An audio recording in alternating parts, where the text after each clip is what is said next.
ঋণাত্মক গুণ ঋণাত্মক ইজ ইকুয়াল টু ধনাত্মক। আমরা সবাই জানি মাইনাসের মান গুণ মাইনাসের মান যদি হয় তাহলে এটা প্লাস হয়ে যায়।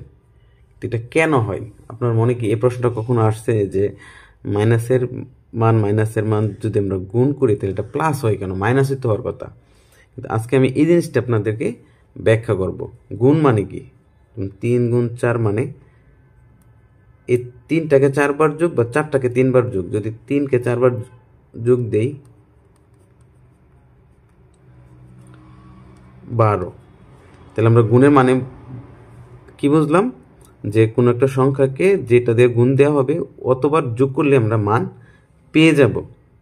এখন যদি আমরা এখানে যদি যে কোনো একটা মাইনাসের থাকতো, মাইনাসের থাকলে কি হইতো?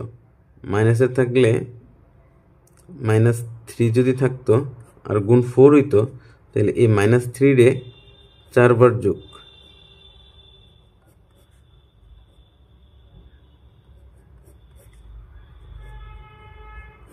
আপনি দেখা গেছে এখানে যদি মানটা কি হয়ে যাবে, যেহেতু প্লাস মাইনাস সেভ যেহেতু জানি -3 তাহলে কত হলো -12। তাহলে যে কোনো একটা যদি আপনার মাইনাস থাকে তাহলে আপনার আনসার মাইনাস হয়ে যাবে। কিন্তু এখন যদি দুইটা যদি মাইনাস হয় তখন কি হবে?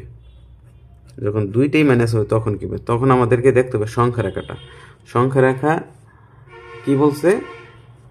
সংখ্যা রেখা আপনার, আমি যদি একটা সংখ্যা রেখা আঁকি তাহলে এখানে 0 থেকে এই পাশে হচ্ছে ধনাত্মক মান আর এদিকে হচ্ছে ঋণাত্মক মান।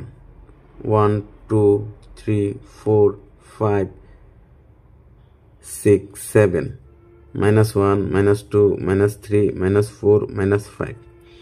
তাহলে আমরা এইটার মানেটা হচ্ছে এই 3 4 বার কোন দিকে?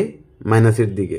এই 3 4 বার মাইনাসের দিকে। আর এইখানে এটার মানে হচ্ছে এই 3 4 বার এই প্লাসের দিকে, ডান দিকে প্লাসের দিকে। যেহেতু এটা প্লাসের মান তাহলে এটা হচ্ছে প্লাসের দিকে, আর এটা যদি মাইনাসের মান তাহলে এটা হচ্ছে মাইনাসের দিকে। তাহলে এটা আসছে কত? -12, আর এটা হচ্ছে প্লাসের প্লাসের 12। কিন্তু এইটা কত আসবে?